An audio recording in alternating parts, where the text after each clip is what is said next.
Ağa salmasızlığı daha bir jola. Gelin seni dokumentlerde tekşergen geçeyim ben sizge monda yol belgilerini görgözüp durayım. Gelin bu kандай yol belgisi? Главный. Az zaman biledegiz. Bu Bunu bilmiyorum. Bunu bilmiyorum. Bu 60 yani. buna kaç biliyoruz? Bu Bu 60. 60 ha. Bu встречный.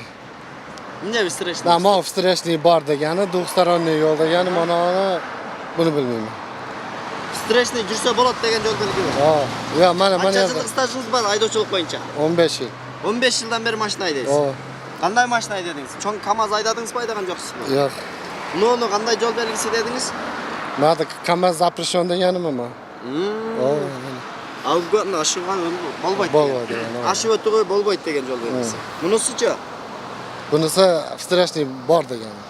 Var degendir. Kızıl negizi qanday Запрещен degan. oşunda bu ne eken? Встречный запрещен. Aşıp ötügü bolboyt degen yol belgisi. Afgan Avgon запрещен. aşıp ötügü bolboyt. Muzika запрещен. Muzika zapрещен, ha? Bu Bu yerdə konsert qoysa bolboyt degen. Bolboyt degani. Bunisi Stenka, остановка запрещен. 15 yıllık stajınız var, ha? 10 yıl.